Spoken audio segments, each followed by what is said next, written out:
What to see zombie ഇവിടെ ഇപ്പോൾ I guess ഞങ്ങളുടെ ഒരു വലിയ സെല്ലിംഗ് പോയിന്റ് സിറിലിന് 20 വയസ്സായിട്ടുള്ളൂ.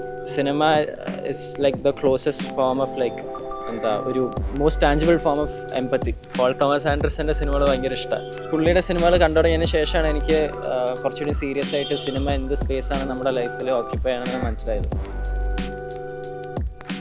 I have a lot more to watch. പല രാജ്യങ്ങളിലും സിനിമ കാണാനുണ്ടെങ്കിൽ എല്ലായിടത്തുനിന്നും ഞാൻ 2-3 കണ്ടിട്ടുണ്ട്. പക്ഷെ എന്നാലും ലൈക്ക് ഇറ്റ്സ് നെവർ ഇനഫ്. ഞങ്ങളെ വാട്ട് ടു സീ സോംബിയുടെ ക്രൂവും കാസ്റ്റുമാണ്. എൻ്റെ പേര് സിറിൽ. ഞാൻ ഈ സിനിമയുടെ റൈറ്റർ ഡയറക്ടറാണ്. എൻ്റെ പേര് അലക്സ്. ഞാൻ ഈ ഫിലിമിൻ്റെ എഡിറ്ററാണ്. ഹലോ, എൻ്റെ പേര് അനന്തകൃഷ്ണൻ. ഞാൻ വാട്ട് ടു സീ സോംബിയിലെ ആക്ടറാണ്. പിന്നെ എൻ്റെ പേര് ശ്രുതൻ വസന്ത്. ഞാൻ വാട്ട് ടു സീ സോംബിയിലെ ആക്ടർ, പിന്നെ അസിസ്റ്റന്റ് എഡിറ്റർ, പിന്നെ പ്രൊഡക്ഷൻ കൺട്രോളറാണ്. വാട്ട് ടു സീ സോംബി ഒരു കോമഡി ഫിലിമാണ്.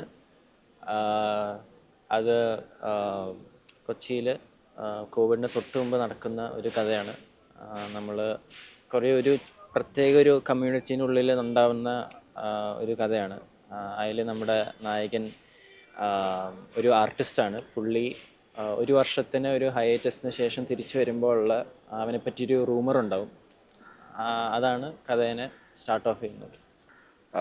വാട്ട് ടു സീ സോംബി എന്ന് പറയുമ്പോൾ ഒരു കുറച്ചും കൂടെ ജനറലായിട്ട് പറയുകയാണെങ്കിൽ ഈ 2019 ആ ഒരു കാലഘട്ടത്തിൽ കൊച്ചിയിൽ ഒരു സർട്ടൺ ഇങ്ങനെ ഓപ്പൺ മൈക്കുകളും അങ്ങനത്തെ കാര്യങ്ങളൊക്കെ നടന്നിരുന്ന ആ ഒരു സർക്കിൾസിൽ ഉണ്ടായിട്ടുള്ള സംഭവങ്ങളും ഞങ്ങളുടെയും സിറിലിൻ്റെയും കുറേ എക്സ്പീരിയൻസസിനെ കുറിച്ചുള്ള ഒരു പടമാണ്. അത് ഒരു സ്പെസിഫിക് രീതിയിലാണ് ട്രീറ്റ് ചെയ്തിരിക്കണേ. ഒരു സ്പെസിഫിക് രീതിയിലുള്ള ഒരു ഹ്യൂമർ ഉണ്ട് അതിന്. അതാണ് വാട്ട് ടു സീ സോംബി. കുറച്ച് അബ്സേർഡാണ്. ഒരു 2 വർഷം മുമ്പാണ് സിനിമയുടെ റൈറ്റിംഗ് എല്ലാം സെറ്റായത്. ഞാൻ എഴുതിയതിന് ശേഷം അപ്പോൾ എനിക്ക് ഉണ്ടാക്കാൻ പ്ലാനൊന്നും ഉണ്ടായിരുന്നില്ല. പിന്നെ ഒരു 6 മാസമൊക്കെ ശേഷം ഞാൻ ജസ്റ്റ് ഈ കഥ എന്ന് ഫ്രണ്ട്സിൻ്റെ അടുത്ത് പറഞ്ഞുകൊണ്ട സമയത്ത് അവർ പറഞ്ഞു ഇതിപ്പോൾ ഉണ്ടാക്കാൻ പറ്റുന്നൊരു ടൈമാണ്. കാരണം ഒരു 2-3 വർഷം കഴിഞ്ഞാൽ you will have other responsibilities. നമുക്ക് പൈസ ഉണ്ടാക്കണം എന്നുള്ളത്. ജോയിൻ ചെയ്യണതിന് തൊട്ട് മുന്നേ അതെ ഞാൻ കോളേജ് കഴിഞ്ഞിട്ട് 1 വർഷം ഗ്യാപ്പ് പീരീഡ് എടുത്തിട്ടുണ്ടായിരുന്നു. ആ സമയത്താണ് ഈ സിനിമയുടെ പ്രൊഡക്ഷൻ നടന്നത്. പ്രൊഡക്ഷൻ പറ്റിയെന്ന് ഞങ്ങൾ ഈ കഥ ഐ തിങ്ക് ഒരു കുറച്ച് പേര് കേട്ടായിരുന്നു. ഒരു ക്രൂവിലത്തെ ഒരു 5-6 പേര് കേട്ടിട്ട് ആദ്യം ഇവൻ്റെ അടുത്ത് പറഞ്ഞത് ഇത് പോരാ, ഇനിയും വേണം, ഇത് വേറെ വലിയ സിനിമ ആക്കണം, ഇത് ഫീച്ചർ ഫിലിം ആവണം. കാരണം ആദ്യം ഇത് ഷോർട്ട് ഫിലിം ആയിരുന്നു. അപ്പം ഞങ്ങളിങ്ങനെ പറഞ്ഞേടാ കുറച്ചും കൂടെ എഴുതണമെന്ന് പറഞ്ഞ് ഇരിക്കുകയായിരുന്നു ആ സമയത്ത്. എന്നിട്ട് 2022 ഒക്ടോബറിലാണ് ഞങ്ങളിത് തുടങ്ങിയത്. പിന്നെ അത് കഴിഞ്ഞ ഉടനെ റിഹേഴ്സൽ തുടങ്ങി. അതിൽ ആദ്യമായിട്ട് ഫസ്റ്റ് കാസ്റ്റ് ചെയ്ത് എന്നെ ആയിരിക്കും, എൻ്റെ യഥാർത്ഥ പേരോടെ ശ്രുതിൻ വസന്ത്. പിന്നെ അങ്ങനെ ആ സമയത്ത് ഇവനെ അവസാനിക്കണതിനും എന്നെ ഷൂട്ട് ചെയ്യണമെന്നുണ്ടായിരുന്നു. അത് നടക്കില്ല എന്ന് ഞങ്ങൾക്ക് മനസ്സിലായി, ഇവനും മനസ്സിലായി വൈകാണ്ട്. പടത്തിൻ്റെ ഷൂട്ട് കഴിഞ്ഞ ശേഷം ഒരു ഓൾമോസ്റ്റ് 1 ഇയർ പോസ്റ്റ് പ്രൊഡക്ഷൻ നടക്കായിരുന്നു. അത് പോസ്റ്റ് പ്രൊഡക്ഷൻ സമയത്താണ് നമ്മൾ എഡിറ്റിംഗ് ഒരു 5-6 കട്ട് ഉണ്ടാക്കിയതിന് ശേഷം നമുക്ക് മനസ്സിലായി ഓക്കെ ഇതിൻ്റെ പേസിങ് ഒരു ഷോർട്ട് ഫിലിം പോലെ അല്ല. പക്ഷേ അറ്റ് ദ സെയിം ടൈം ഇത് ഷോർട്ട് ഫിലിമായിട്ട് കൺസിഡറും ചെയ്യില്ല. കാരണം അതിൻ്റെ ലെങ്ത് ഒരു 50 മിനിറ്റ് ഉണ്ടായിരുന്നു. എന്നിട്ട് ഞങ്ങൾ വിചാരിച്ചു ഓക്കെ ഒരു സീനും കൂടെ ഷൂട്ട് ചെയ്യാം. അപ്പോഴാണ് ഈ അനന്തകൃഷ്ണൻ്റെ ക്യാരക്ടറൊക്കെ നമ്മൾ എഴുതിയത്. പിന്നെ ഈ പോസ്റ്റ് പ്രൊഡക്ഷൻ 1 വർഷം നീണ്ടുകൊണ്ട് ആ ടൈം ലൈനിൽ തന്നെ നമ്മൾ പടം കുറേയൊക്കെ മാറി. നമ്മൾ തുടക്കം അപ്രോച്ച് ചെയ്ത രീതിയല്ല നമ്മളൊരു 2 വർഷം കഴിഞ്ഞിട്ട് അപ്രോച്ച് ചെയ്തത്. അങ്ങനെ എപ്പോഴും ഇവോൾവ് ആയിക്കൊണ്ടിരുന്നു. അത് എനിക്ക് സത്യം പറഞ്ഞാൽ ഇവൻ ഈ വർക്കിൻ്റെ കഥയായിട്ട് വന്ന സമയത്ത് എനിക്ക് അത്രയും അങ്ങ് കണക്റ്റ് ആയില്ലായിരുന്നു. ഞാൻ ആക്ച്വലി ഇവൻ്റെ അടുത്ത് പറഞ്ഞു എനിക്ക് ഇഷ്ടമായില്ല ഈ വർക്ക്, ഞാൻ വർക്ക് ചെയ്യാനുള്ള ഇതിൽ എന്തോ എനിക്ക് തോന്നുന്നു ലാസ്റ്റ് ഷൂട്ടിൻ്റെ ഒക്കെ ടൈം ആയപ്പോഴത്തേക്കും പ്രൊഡക്ഷനിലേക്ക് ഇൻവോൾവ് ആയി. പിന്നെ അത് ഓട്ടോമാറ്റിക്കലി എഡിറ്റിങ്ങും ഞാൻ തന്നെ ചെയ്യണ ഒരു സ്റ്റേജിൽ വന്നു. അല്ല സ്വന്തം ഇഷ്ടത്തോടെ കേട്ടോ, ആരും ഫോഴ്സ് ചെയ്തിട്ടൊന്നുമില്ല. പക്ഷേ എനിക്ക് തോന്നുന്നു നമ്മൾ ഒരു 5th കട്ട് കഴിഞ്ഞ് ഭയങ്കര ലേറ്റായിട്ട് ആണ് എനിക്ക് തോന്നുന്നു ഒരു ഭയങ്കര ഒരു ക്ലാരിറ്റി. എനിക്ക് തോന്നുന്നു ഏതോ ഔട്ട് എടുത്തപ്പോൾ ഔട്ട് കഴിഞ്ഞപ്പോൾ ഭയങ്കര ഇവൻ അനന്തകൃഷ്ണൻ്റെ എക്സ്ട്രാ സീക്വൻസുകൾ ഷൂട്ട് ചെയ്ത് അതും കൂടെ പടത്തിലേക്ക് ആഡ് ചെയ്ത് വന്നപ്പോഴാണ് കുറച്ചും കൂടെ പടത്തിൻ്റെ ഹ്യൂമർ എങ്ങനെയാണെന്നും എന്താണ് പടത്തിൻ്റെ ഒരു ടോട്ടാലിറ്റിയിൽ നമ്മൾ ഉദ്ദേശിക്കുന്ന കാര്യങ്ങളെ പറ്റി ഒരു ക്ലാരിറ്റിയൊക്കെ വന്നത്. പക്ഷേ ആ ക്ലാരിറ്റി കിട്ടി കഴിഞ്ഞപ്പോഴത്തേക്കും കുറേ കാര്യങ്ങൾ ഈസിലി ക്ലിക്കായി. കാരണം ഇപ്പോൾ ജസ്റ്റ് പടത്തിൻ്റെ ഡിസൈൻ വൈസ് ആണെങ്കിലും ടൈറ്റിൽ ഡിസൈൻ എങ്ങനെ ചെയ്യണം, അതിൻ്റെ പോസ്റ്റേഴ്സിനെ എങ്ങനെ അപ്രോച്ച് ചെയ്യണം, സബ് ടൈറ്റിൽസിൻ്റെ ഒരു ഇത് ക്വാളിറ്റിയും കാര്യങ്ങളൊക്കെ, അങ്ങനെ കുറേ കാര്യങ്ങളെ പറ്റി എക്സ്ട്രാ ഐഡിയാസ് വന്നത് ഇതെല്ലാം കൂടെ ഒരുമിച്ച് വന്നപ്പോഴാണ്. എനിക്ക് എഴുതുന്ന സമയത്ത് എൻ്റെ ഫസ്റ്റ് ഒരു ഇനീഷ്യൽ ഐഡിയ എന്ന് വെച്ചാൽ ഒരു ഒരാൾക്ക് എന്തൊക്കെ ആവാൻ പറ്റും അവനതാണെന്ന് പറയുകയാണെങ്കിൽ ആൾക്കാരെങ്ങനെയായിരിക്കും അത് റിയാക്ട് ചെയ്യണേ. ഞാനിപ്പോൾ പറഞ്ഞ ഭയങ്കര പൊട്ടത്തരാന്ന് തോന്നും. പക്ഷേ ഇപ്പോൾ നമ്മളിപ്പോൾ സോഷ്യൽ മീഡിയയിൽ നമ്മുടെ ഒരു ഇൻസ്റ്റഗ്രാമിൽ നമ്മുടെ ബയോ എഴുതാം. ബയോയിൽ ഞാൻ ആക്ടർ എന്നിട്ടു, ഒരു പ്രൂഫൊന്നുമില്ല, പക്ഷേ നമ്മുടെ ഫോളോവേഴ്സ് ഓക്കെ ഇവൻ ആക്ടറാണ് ആ ഒരു രീതിയിൽ. അപ്പോൾ ഒരാൾ വന്ന് നമ്മുടെ അടുത്ത് പറയും ഞാൻ ഒരു പോയറ്റാണ്, ഞാൻ ഒരു ആക്ടറാണ്, ഞാൻ ഒരു ഡാൻസറാണ്, നമ്മളത് വിശ്വസിക്കും. അല്ലെങ്കിൽ നമ്മളത് അതിലേക്ക് okay because these are things that is possible in this day and age. So ആ രീതിയിൽ വെച്ചാണ് കഥ തുടങ്ങിയത്. ആദ്യം ഒരു ലീനിയർ കഥ തന്നെയായിരുന്നു. ഭയങ്കര ഒരു 2-3 ദിവസത്തിൽ നടക്കുന്ന ഒരു കഥയായിരുന്നു ആദ്യം. അതിങ്ങനെ എക്സിൻ്റെ ആ സീക്വൻസസ് തന്നെ ഭയങ്കര നീണ്ടൊരു സീക്വൻസ് തന്നെയായിരുന്നു. പിന്നെ ഇത് ഫീച്ചർ ഫിലിം ആക്കാന്നുള്ള തീരുമാനം വന്നതിന് ശേഷം ഞങ്ങൾ വേറൊരു സീക്വൻസ് ഷൂട്ട് ചെയ്തിട്ടുണ്ടായിരുന്നു. അതും ഞങ്ങൾ വിചാരിച്ചു ആ സീക്വൻസ് മൊത്തം എടുത്ത് ആദ്യം പടത്തിൻ്റെ തുടക്കം വെക്കാമെന്ന്. പക്ഷെ അത് എഡിറ്റ് ചെയ്ത് വന്നപ്പോഴേക്കും വർക്കായിട്ടുണ്ടായിരുന്നില്ല. അത് അത്യാവശ്യം കുറച്ചുകൂടി മോശം ആയി എന്നുള്ള രീതിയിലുണ്ടായിരുന്നു. അപ്പോൾ എഡിറ്റിംഗ് പ്രോസസ്സിലാണ് നമുക്ക് മനസ്സിലായത് ഈ സീക്വൻസ് നമ്മൾ പടത്തിൻ്റെ ഇടയ്ക്കിടയ്ക്ക് ഇങ്ങനെ വെക്കുകയാണെങ്കിൽ കുറച്ചുകൂടിയും രസമായിട്ട് വന്നിട്ടുണ്ടായിരുന്നു. അപ്പോഴാണ് ഈ ഒരു നോൺ ലീനിയർ രീതി വന്നത്. അത് പ്യുവർലി എഡിറ്റിങ്ങിൽ വന്നൊരു സംഭവമായിരുന്നു. ഇതിപ്പോൾ പടം ഡിസ്ക്രൈബ് ചെയ്യുമ്പോൾ എപ്പോഴും കോവിഡിന് തൊട്ട് മുമ്പുള്ള പടം എന്നാണ് കാണിക്കുന്നത്. കാരണം not because it is related to the virus അല്ലെങ്കിൽ കോവിഡ് പാൻഡമിക്കിൽ നടന്ന അതായിട്ടൊരു ബന്ധമില്ല. പക്ഷേ അതിന് തൊട്ട് മുമ്പെന്ന് പറയുമ്പോൾ it creates a sense of like okay ഇത് കഴിഞ്ഞിട്ട് എന്തോ നടക്കും, ആ ഒരു വേറെന്തോ വരാൻ പോകുന്നതിനുള്ളൊരു ഫീലിംഗ് കൊണ്ടുവരാനായിട്ടാണ് ആ ഒരു സെറ്റിംഗ് കൊണ്ടുവന്നത്. പക്ഷേ അങ്ങനെ വെച്ച് നോക്കുമ്പോൾ ആ ഒരു കോണ്ടെക്സ്റ്റിൽ വെച്ച് പടത്തിനെ പറ്റി ആലോചിക്കുമ്പോൾ it made A lot more sense.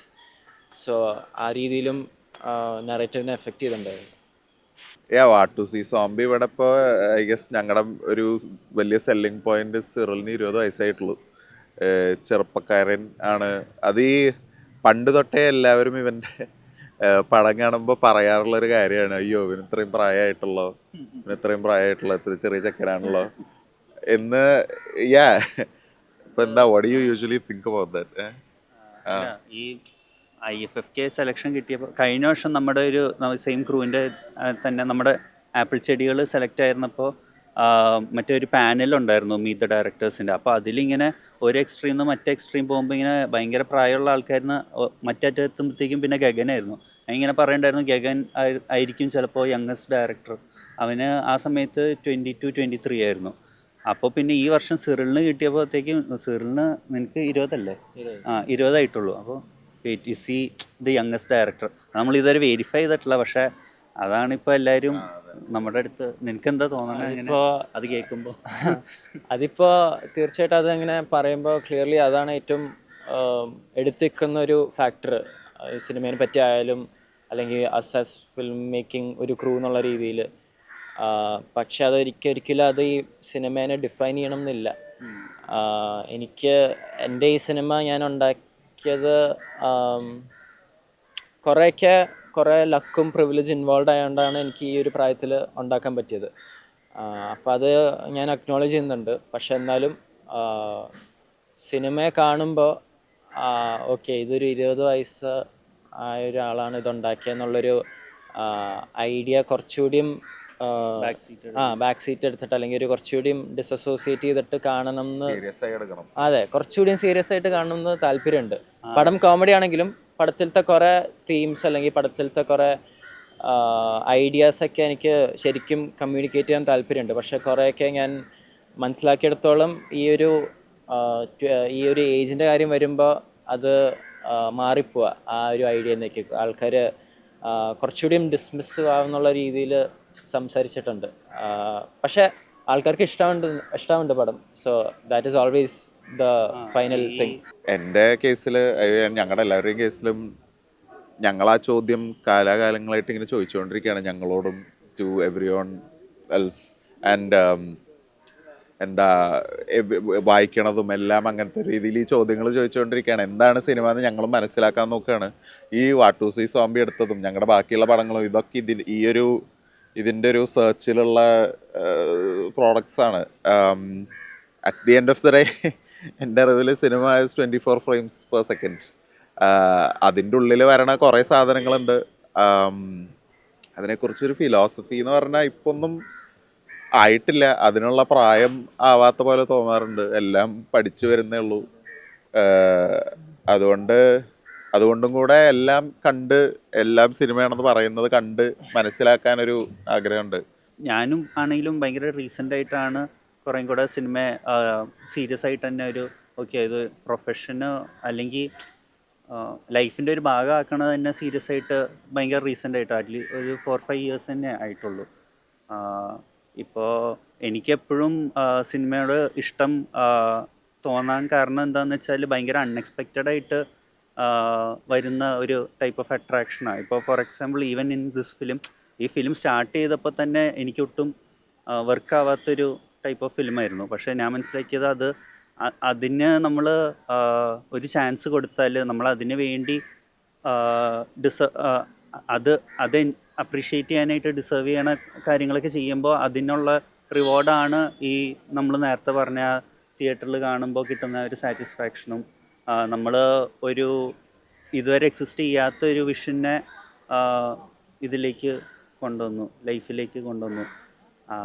അതിങ്ങനെ കാണാൻ പറ്റുന്നതൊക്കെ ആണ് ഈ സിനിമ, മാജിക് ഓഫ് സിനിമ ഒക്കെ തോന്നിയിട്ടുണ്ട്. അപ്പോൾ അത് ഭയങ്കര അട്രാക്റ്റീവായിട്ട് തോന്നാറുണ്ട്. അതിന് ആ ഒരു ഫീലിങ് പിന്നെയും കിട്ടാൻ വേണ്ടിയാണെന്ന് തോന്നുന്നു പിന്നെയും നമ്മൾ സിനിമകൾ ചെയ്തുകൊണ്ടിരിക്കണമെന്നൊക്കെ എനിക്ക് തോന്നുന്നു.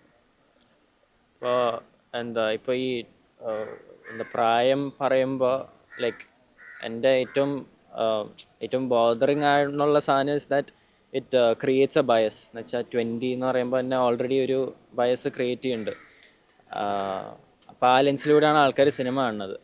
പക്ഷെ അതുപോലെ തന്നെയാണ് നമ്മളിപ്പോൾ സിനിമ എന്താണെന്ന് ഡിഫൈൻ ചെയ്യുമ്പോൾ, ഇപ്പോൾ ചില സിനിമകൾ നമ്മൾ കാണുമ്പോൾ നമ്മൾ തീർച്ചയായിട്ടും ഇപ്പോൾ ഒട്ടും ഇഷ്ടമാണെങ്കിൽ നമ്മൾ എന്തായാലും ആലോചിക്കും ലൈക്ക് ഇതെന്തിനാണ് നമ്മൾ സിനിമ എന്ന് വിളിക്കണേ, ഇതിനെന്തിനാണ് നമ്മൾ സിനിമയായിട്ട് കൺസിഡർ ചെയ്യണത്. പക്ഷേ ചേട്ടൻ പറഞ്ഞ പോലെ കുറേയൊക്കെ നമ്മൾ എന്തെങ്കിലും ഒരു ചാൻസ് കൊടുക്കുക, നമ്മൾ അതിനായിട്ട് കുറച്ചുകൂടി ഓപ്പൺ ആവുക, അല്ലെങ്കിൽ ആ ഒരു ഫിലിം മേക്കറായിട്ട് എംപത്തൈസ് ചെയ്യാൻ പറ്റുക.